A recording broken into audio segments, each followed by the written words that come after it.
नमस्कार दोस्तों, आप सभी का स्वागत है स्टूडेंट हेल्प में। दोस्तों, अगर अभी तक आपने हमारे YouTube चैनल को सब्सक्राइब नहीं किया तो जल्दी से चैनल को सब्सक्राइब कर लें, बेल आइकन प्रेस कर लें ताकि जो भी वीडियो आए आपको सबसे पहले मिलें। तो दोस्तों, आज की डिक्टेशन की गति रहेगी 75 से 80 शब्द प्रति मिनट। तो बिना समय गवाए स्टार्ट करते हैं। 3, 2, 1 स्टार्ट।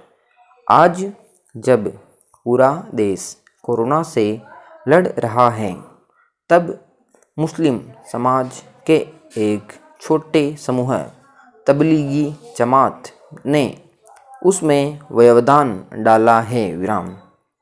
इससे मुस्लिम समाज भी चिंतित है विराम। उसे कुशल मुस्लिम नेतृत्व चाहिए, लेकिन अवांछित तत्वों ने मुस्लिम नेतृत्व हथिया लिया है विराम। मुस्लिमों में नेतृत्व को लेकर शुरू से चुनौतियां रही हैं विराम।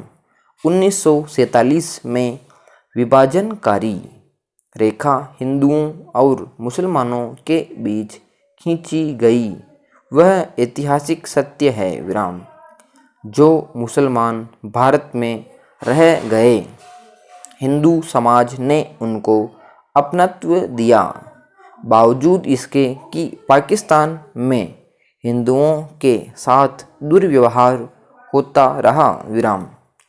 आज से 60-70 वर्ष पहले मुस्लिम मित्रों के यहाँ जाना और उनका हमारे घरों में आना, खाना पीना खेलना सामान्य दिनचर्या थी विराम। जब संयुक्त परिवार कम हुए तो हिंदू मुस्लिम परिवारों में भी आना जाना कम हो गया विराम। धीरे धीरे मुस्लिम समाज अपने में सिमटता चला गया और उन मंचों का अभाव भी होता चला गया जहां हिंदू मुस्लिम मिलन होता था, जहां गंगा जमुनी संस्कृति फलती फूलती थी विराम पैरा। समय के साथ मुस्लिम समाज की एकाकी अस्मिता बलवती होती गई और वह मुख्य धारा से कटती चली गई विराम। इसे दो प्रवृत्तियों ने और मजबूत किया। एक, स्वतंत्रता संग्राम का नेतृत्व करने वाली कांग्रेस ने गांधी जी की सलाह के विरुद्ध स्वयं को राजनीतिक पार्टी बना दिया और चुनावी स्पर्धा में मुस्लिमों को वोट बैंक के रूप में देखने लगी विराम। कांग्रेस ने मुसलमानों को आरएसएस और जनसंघ का भय दिखाकर और स्वयं को उनका हितैषी और सेकुलरिज्म का समर्थक बताकर उनकी अल्पसंख्यक अस्मिता को बलवती किया विराम। इसी से अल्पसंख्यकवाद और मुस्लिम तुष्टीकरण की विषवैल पनपी विराम।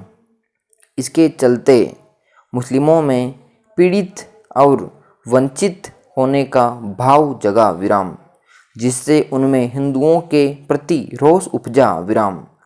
अन्य अनेक दल भी उनके हितैषी होने का स्वांग कर उनका राजनीतिक शोषण करते रहे और उन्हें मुख्य धारा में आने से रोकते रहे विराम।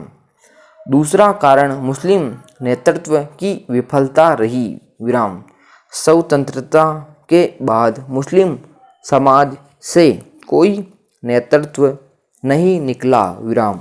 जो नेता निकले वे भी कांग्रेस की कृपा से निकले विराम पैरा।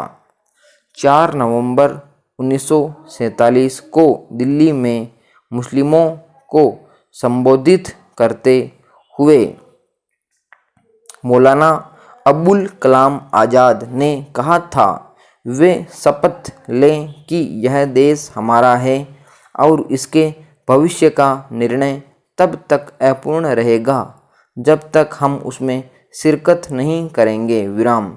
दुर्भाग्य की बात है कि मौलाना आज़ाद और उनके शरीके रफ़ी अहमद किदवई की मृत्यु के बाद उनकी जगह लाए गए हाफिज इब्राहिम और MC छागला मुस्लिम समाज को अपेक्षित राजनीतिक नेतृत्व न दे सके।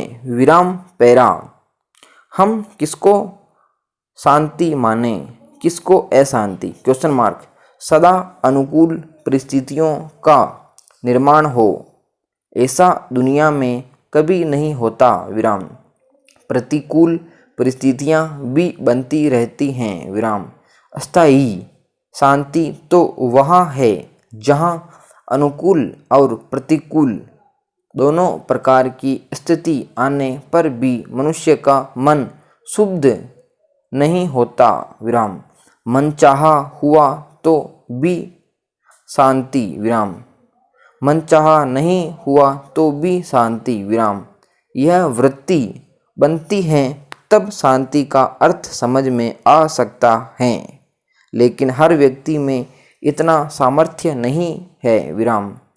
जब तक सुख और दुख में संतुलन का विकास करने की क्षमता विकसित नहीं होती, तब तक व्यक्ति दुख को सुख में बदलने की कला से लैस नहीं हो सकता। विराम पैरा। जिसका चिंतन सकारात्मक होता है वह दुख को सुख, अभाव को भाव, अशांति को शांति और अंधेरों को प्रकाश में बदलने में सफल हो सकता है। विराम। जो इस तरह की कला जानते हैं उन्हीं का जीना सार्थक है। विराम। जिंदगी में शांति हालात को ठीक करने से नहीं मिलती, बल्कि यह जान लेने से मिलती है कि आप भीतर से क्या है। विराम। Question mark. सुख से प्यार और दुख से घृणा की मनोवृत्ति ने ही इंसान को विरोधाभासी जीवन दिया है। विराम। जब मन में शांति के फूल खिलते हैं तो कांटों में भी फूलों का दर्शन होता है। विराम। जब मन में अशांति के कांटे होते हैं तो फूलों में भी चुभन और पीड़ा का अनुभव होता है। विराम समाप्त। तो दोस्तों ये थी 7 मिनट की डिक्टेशन। काफ़ी शानदार डिक्टेशन है। 2 मैटर मिक्स किए, एक तो तबलीगी जमात का और एक सुख और दुख का। काफ़ी शानदार एक आध्यात्मिक मैटर है, एडिटोरियल मैटर है। दोनों मैटर मिक्स हो गए हैं। तो आप इस डिक्टेशन को 2 से 3 बार लिखिए ताकि एक से एक वर्ड आपका क्लियर हो जाए। तो दोस्तों मिलते हैं नेक्स्ट वीडियो में। जय हिंद।